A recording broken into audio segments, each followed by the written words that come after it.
Et c'est là, René, que vous avez attrapé le typhus? Non, c'est pas là que j'ai attrapé le typhus. Vous avez été transféré ailleurs? Oui, il été transféré ailleurs. Oui, parce que là, au mois de février 1945, là, on était arrivé en 1945, hein,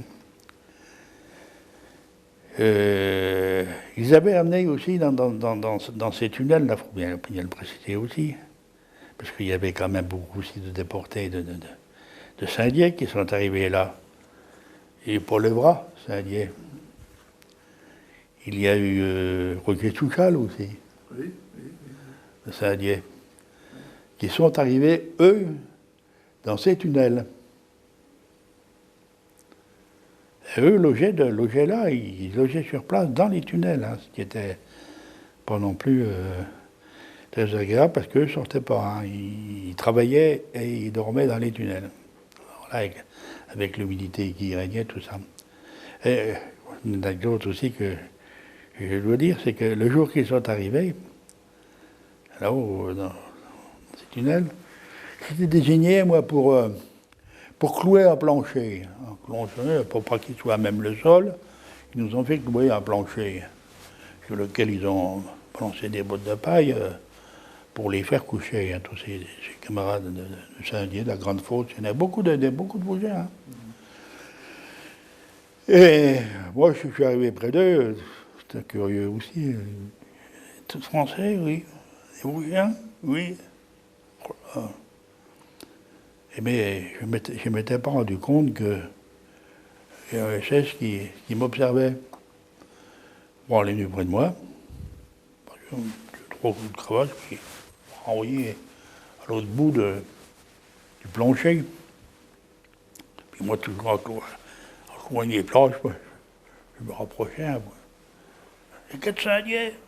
Oui. À ce moment-là, le gars qui m'appelait, il est venu m'attraper, et puis bien sûr, j'ai reçu une volée de coups de goumis. Puis c'est tout. Moi, je suis plus retourné, hein, parce que j'ai oublié bien que j'étais visé. Mais à midi, au lieu de la soupe, ils ont appelé mon numéro. Mon numéro était à ce moment-là, parce qu'on avait changé de numéro. J'avais donc le 16 982 au Struthof, 101 452 à Dachau et 34 552 à Sark. Donc, au moment de la soupe, on a appelé mon numéro. Et au lieu d'avoir la soupe, j'ai pris 25 coups sur le dos, quoi. Voilà, suite. 25 coups de gommi.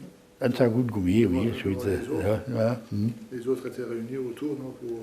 Ah ben oui, bien sûr, bien sûr. Une volonté de montrer ah ben oui. Ah ben oui. C'était la règle, hein. Et donc après ouais. Alors là, c'est pareil, on n'avait plus de, comme je disais tout à l'heure, on n'avait plus de vêtements, on n'avait plus de chemise, était pourrie, tout ça. Alors on avait trouvé une astuce, c'était de faire des plastrons avec des sacs de ciment. Les sacs de ciment, bien sûr, étaient vidés, on voit bien qu'il ne reste plus de ciment.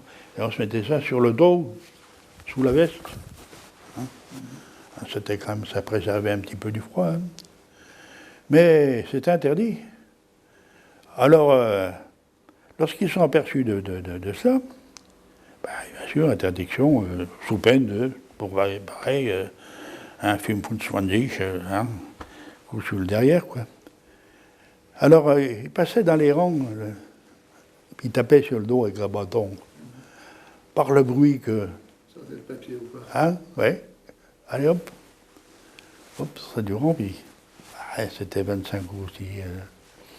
25 coups la première fois, après s'il y avait récidive, c'était le double, quoi. Hein? C'était terrible. Hein? Et là, je dois dire aussi quand même quelque chose qui me tient à cœur, ça concerne aussi, je parlais tout à l'heure des gens de Saint-Dié. Bon, Saint-Dié a une rue, comme vous le savez, une rue qui s'appelle Charles et Joséphine Linck. Oui. Eh bien, il se trouve que Charles Linck était avec moi. Et il était plus âgé, il avait, je ne sais plus exactement quel âge il avait, enfin, une cinquantaine d'années, disons. Et dans ce fameux hiver, là, 44-45, à Aslarc, ils nous ont quand même, étant donné que on n'avait plus, les hommes tombaient par le froid, par le gel, tout ça, on a touché des vêtements par-dessus. Alors certains ont touché des par-dessus civils, qui étaient quand même assez confortables, assez chauds, et d'autres ont touché des par-dessus rayés. Le rayé qui était vraiment quelque chose de mince, qui était fait avec de la fibre de bois, qui était pas chaud du tout. Et moi j'ai touché un vêtement par-dessus rayé, et Charles Lac a touché, lui, un vêtement civil, un par-dessus civil assez confortable. On était sur le chantier, sur le travail, là, carrière, là-haut, tunnel. Et je travaillais, tout à coup, Charles me dit, René, enlève ton manteau, là. Pourquoi? Enlève ton manteau, je dis. Donc, enlever le manteau. Lui, il a fait de même. Tu prends le mien. Je dis non, Charles. Si. Tu prends le mien. Moi, je suis vieux. Ça ne fait plus rien. Toi, il faut que tu rentres. Tu dis ce qui s'est passé, il faut que tu rentres. Et j'ai pris son manteau. Voilà. Une anecdote que vraiment j'ai toujours au cœur parce que.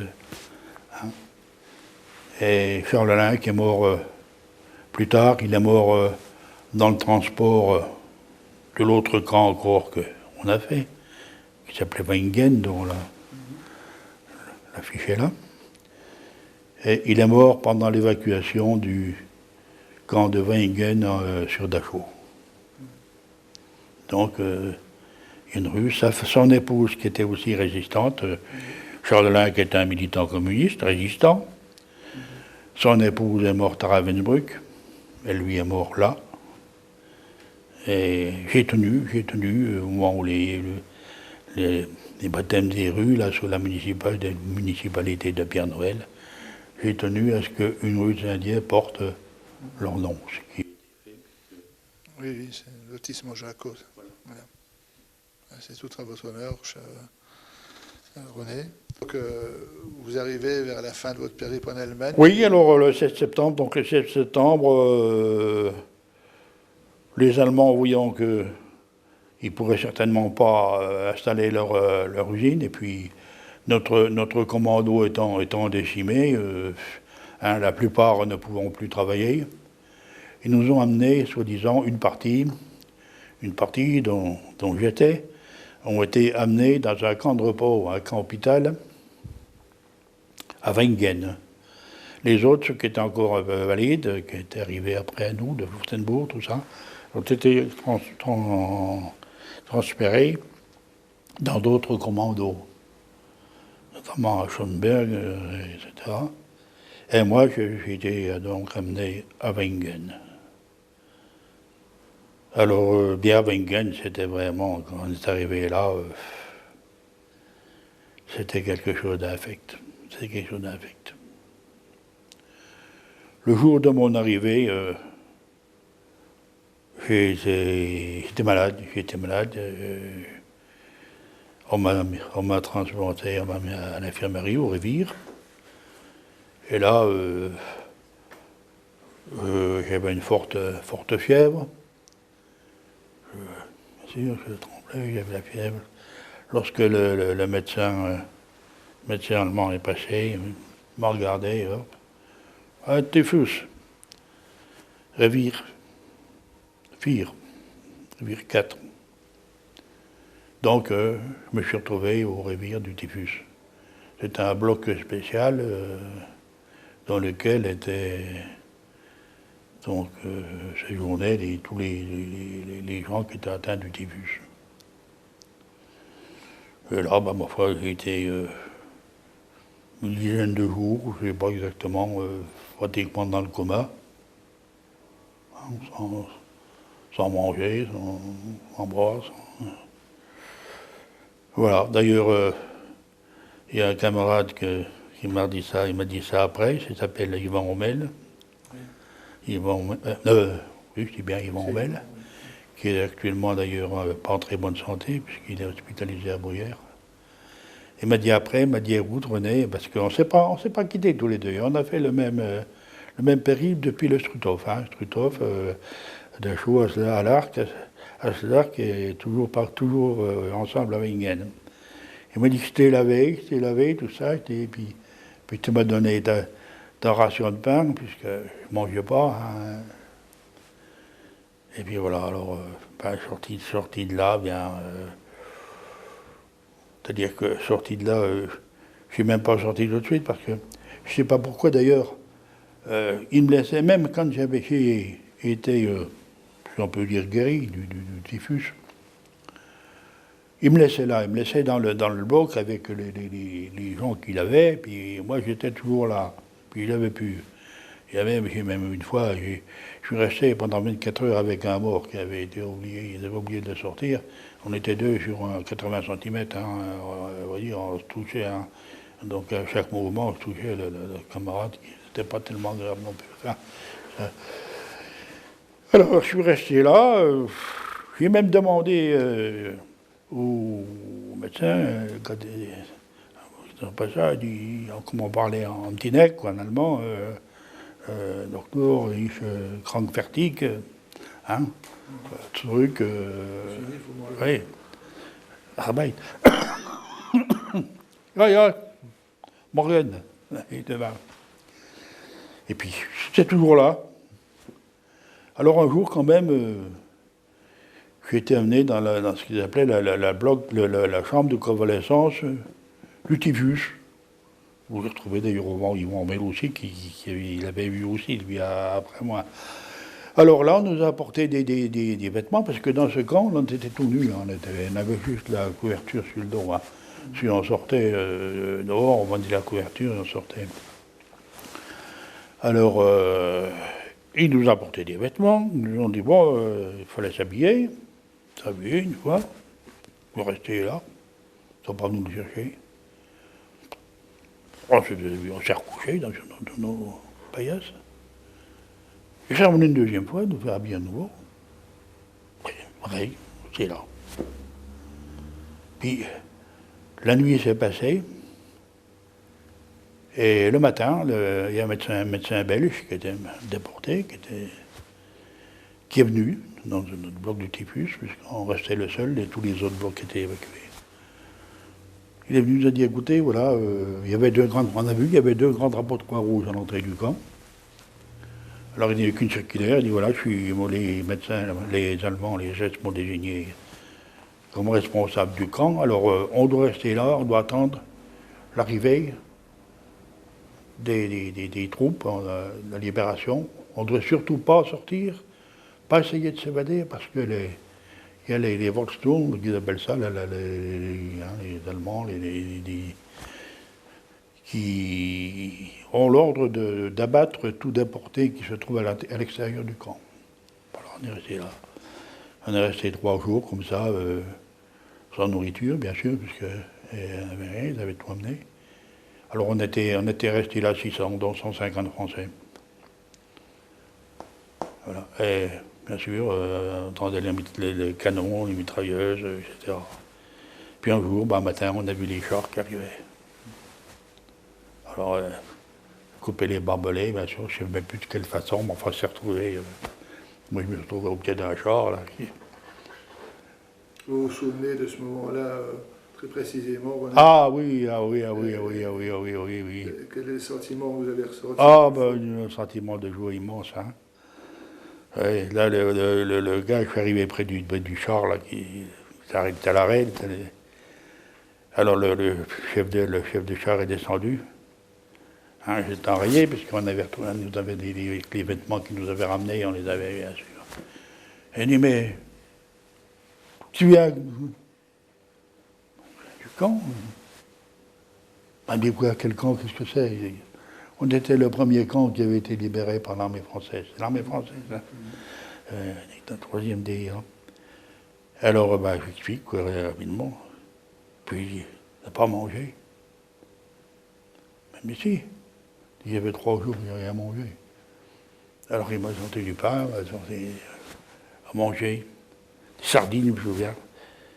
Puis du binge, qu'ils appelaient du binge, c'était des boîtes de conserve américaines. Là. Il y avait des légumes, il y avait de la viande, il y avait de tout là-dedans.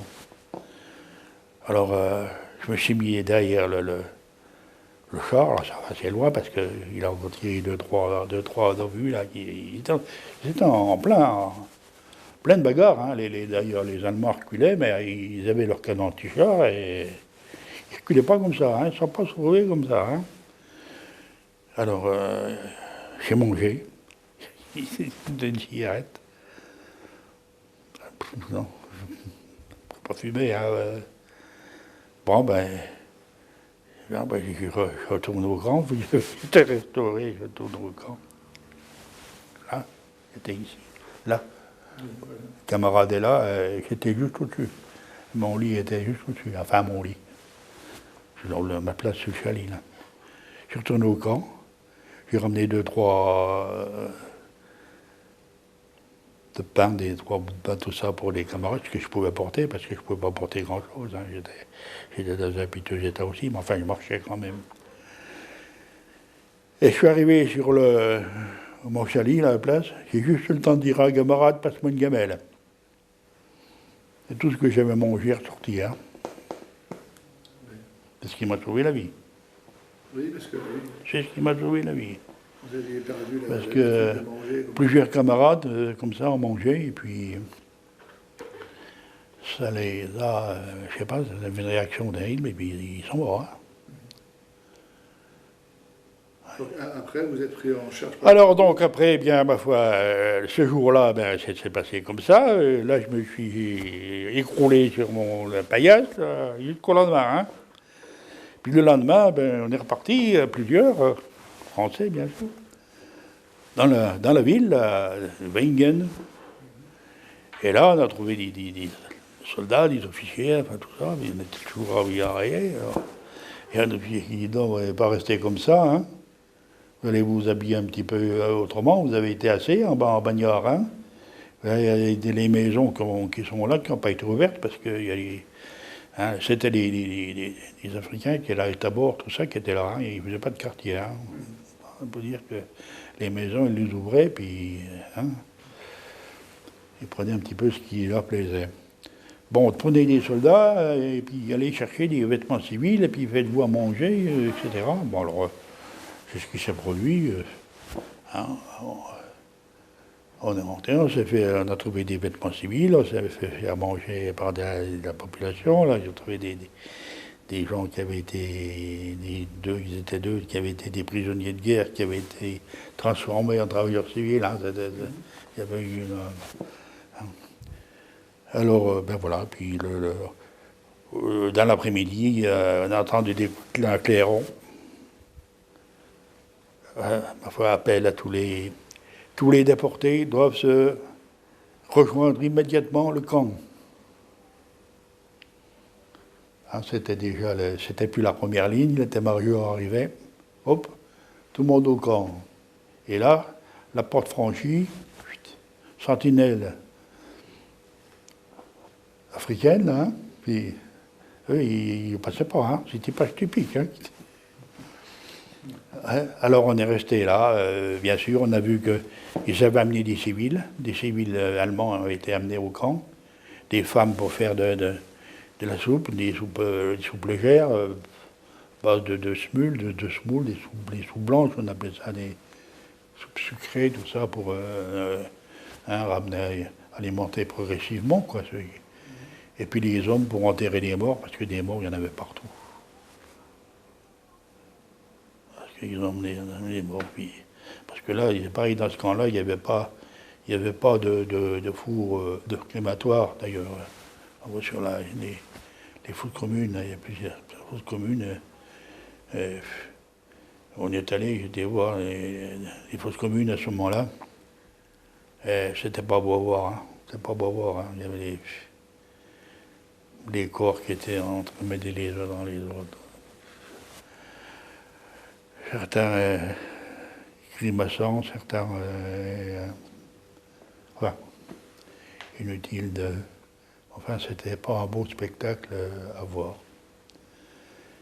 Et là, il faut dire que oui, des morts, il y en avait partout, parce que ils les mettaient hein, ce qu'on appelait les Stubadines, c'est-à-dire les gens qui étaient chargés de les déporter, qui étaient chargés de faire le nettoyage dans les pièces, tout ça, dans les blocs. Ben, ils prenaient les morts et les mettaient dans le couloir. Hein. Et là, je dois dire que la nuit, ben, bien sûr, on avait un coin du bloc, c'était pas vraiment des WC, mais enfin, c'était un truc coin où on allait, là, c'était une fosse avec des planches dessus, tout ça. Et la nuit, lorsqu'on y allait, ben, il fallait enjamber les cadavres. Et, ben, bien sûr, j'étais jeune, j'avais 17 ans. Hein. Bien sûr, j'étais pas mal rodé, mais enfin, on s'attendait à deux. Lorsqu'on se levait la nuit pour aller uriner, on s'attendait à deux. On se donnait le bras aux deux pour s'encourager, ben, enjamber les cadavres. Pour aller... C'était affreux. Weingen, c'était affreux. C'était un camp pourri, mais on ne peut pas s'imaginer. Là, c'était pas vraiment l'extermination par la brutalité, ils nous foutaient la paix. Mais c'était l'extermination par la misère, par la crasse, par la maladie, par tout ce qu'on peut imaginer. Total. Vous étiez abandonné totalement. Ah, complètement. Oui. Ouais. Et donc, René, vous avez été pris en charge par la Croix-Rouge pour revenir? Ah, bien oui, on a encore été resté 3 jours là, bien sûr. Les officiers sont venus, les correspondants de guerre, la Croix-Rouge, enfin, c'était le premier camp qui était libéré, comme ça. On est resté encore 3 jours, et puis un jour, on nous a chargés dans les UMC, et puis en direction de Spire. Spire en Allemagne, c'était... Alors on est arrivé là de nuit, je me souviens, dans une ancienne maternité, qui était gérée par des sœurs. Alors là, il y avait des médecins, tout ça, ils nous ont passé des visites, et puis là, ma foi, on était couchés dans des vrais lits, dans de vrais lits, dans de vrais draps. Oh, quel bonheur! On s'est trouvés comme des rois, là. Hein? Puis alors, bien soignés par ces braves religieuses, là. Et c'est là, d'ailleurs, l'anecdote, c'est là que j'ai appris la destruction de Saint-Dié. Oui. Parce que le général de Lattre de Tassigny, qui est là, dans le portrait là, moi, est venu nous voir à l'hôpital, de la part du général de Gaulle.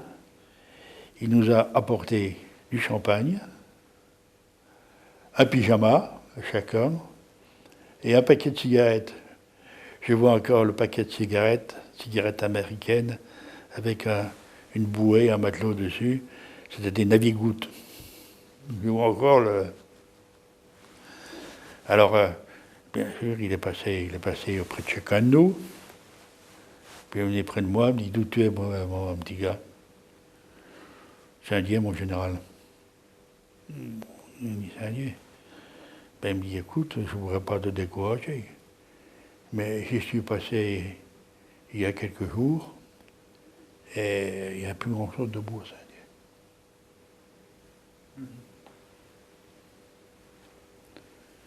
Et voilà, alors après, bien, au bout d'une dizaine de jours, dans cet hôpital, on a été rapatriés sur Strasbourg, centre de rapatriement, Strasbourg. Voilà, là, j'ai retrouvé d'ailleurs Roger Souchal, qui était là aussi. Et puis il rentrait à Saint-Dié le 24 avril, où, bien sûr, avec le chèque de Cannes, je pesais 40 kilos. J'étais plié en deux, je ne pouvais pas m'en dresser. J'avais des furoncles partout. Enfin, et là, j'ai retrouvé mes parents dans une maison de jardin de la rue de la Nole, puisqu'ils étaient sinistrés total. Hein, la maison qui était un peu en dessous de l'hôpital avait été une des premières de Saint-Dié à être dynamitée. Et là, je suis arrivé à la gare de Saint-Dié. Mon père était retraité du chemin de fer. ne pouvais plus marcher. J'ai donc été dans le bureau du chef de gare. Je lui ai dit, écoutez, voilà, moi je ne peux plus. Mon père était retraité du chemin de fer. Je ne sais pas où il est. Il faut me le chercher, moi je ne peux pas aller plus loin. Alors bien sûr, il a enseigné tout ça. Bon, je l'ai envoyé chercher mon père, qui était d'ailleurs absent. C'est ma mère qui est venue. Elle a traversé les voies, puisque la rue de la Nole, c'est la rue Hermann-Chatrian maintenant. Oui. Hein. Elle a traversé les voies, il n'y avait pas de circulation ferroviaire à l'époque, beaucoup. Alors elle était près de moi. C'est toi René, mais c'est pas possible, mais c'est pas possible. Par contre, je ne savais même pas, on allait te jeter. Et René, vous avez vécu une expérience terrible. Est-ce que vous pensez qu'à l'heure actuelle, un drame pareil puisse se reproduire? Eh bien, on souhaite que ça ne se reproduise pas. Seulement quand on voit certaines choses, quand on voit que à notre époque, vous avez encore des gens qui prônent l'antisémitisme, le racisme, etc. Qu'on a des gens qui, quand on voit même certaines choses qui vraiment fait mal, quand on voit un évêque qui vous dit que, hein, et il n'y a pas eu les champs-bagages n'ont pas existé, pratiquement, que ça a été, hein, tout ça a été de la fabulation. Eh bien, hein, alors que des hommes politiques le fassent un petit peu pour se faire une publicité, pour se faire valoir, bon, encore, ça pourrait encore se comprendre, pas se pardonner, mais se comprendre. Alors lorsque c'est un évêque qui vous raconte des choses pareilles, ça devient vraiment quelque chose d'exorbitant. Et on se demande vraiment si tout ce qu'on a vécu, tout ce que les déportés ont subi, toute cette tragédie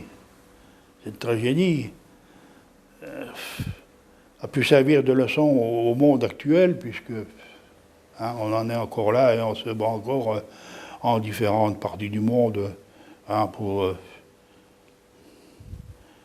des territoires, pour des religions, pour hein, différentes choses.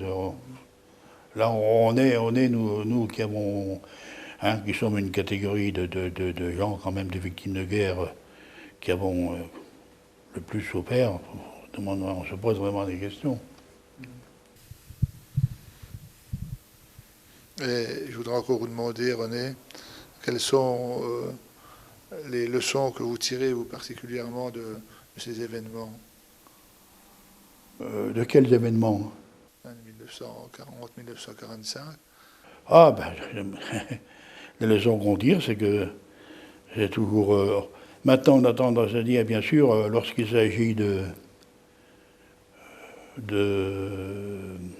profanation de monuments, de tas de choses qui se passent, de ce que je viens d'indiquer, tout ça, on a tendance à dire, ben oui, il s'agit d'une minorité, oh là, c'est pas grave, c'est pas dangereux, ils sont pas nombreux, c'est une petite minorité, ça prend aucune importance.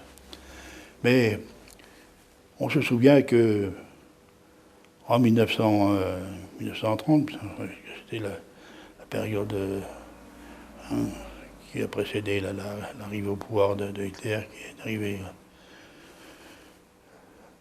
Et il s'agissait aussi d'une minorité, puisque Hitler, d'abord, il était emprisonné. Hein, puis après, bon, ben, il est devenu chancelier du Reich, hein, grâce à une minorité de gens avec qui hein, il avait ourdi hein, c'est complot, si on peut dire. Donc, les minorités, il faut toujours faire attention aux minorités, parce qu'un jour, une minorité peut très bien se transformer en majorité. Hein. Et dans le cas particulier, c'est bien ce qui s'est produit.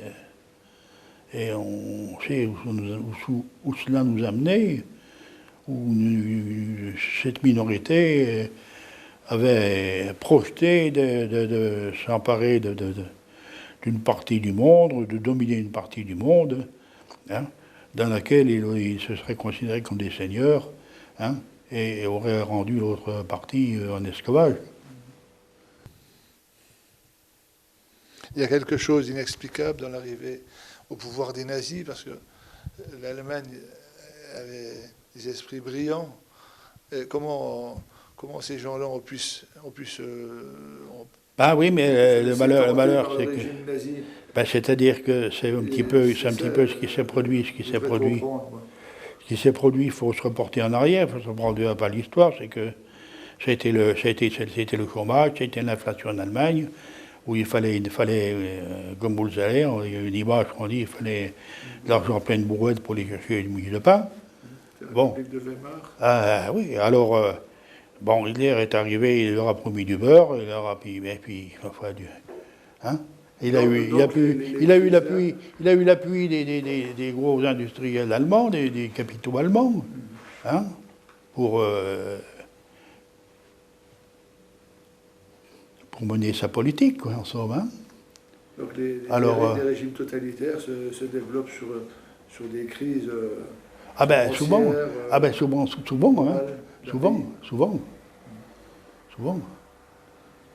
Alors là, c'est pareil, s'il n'avait pas eu l'appui des capitaux, hein, peut-être qu'il n'aurait pas réussi de la même façon. Bon, enfin, il a eu les capitaux, il a eu tout ça. Bon, et puis il a fanatisé les foules, il a fanatisé hein. Parce que vous savez, les Allemands, bon, bien sûr, il faut voir les choses comme elles sont maintenant. Bon, de toute façon, c'est une époque révolue, ça. Maintenant, on fait l'Europe, hein. On fait l'Europe. Bon, ben, on s'aperçoit d'une chose, c'est que les Allemands, ben, sont des gens comme nous, hein.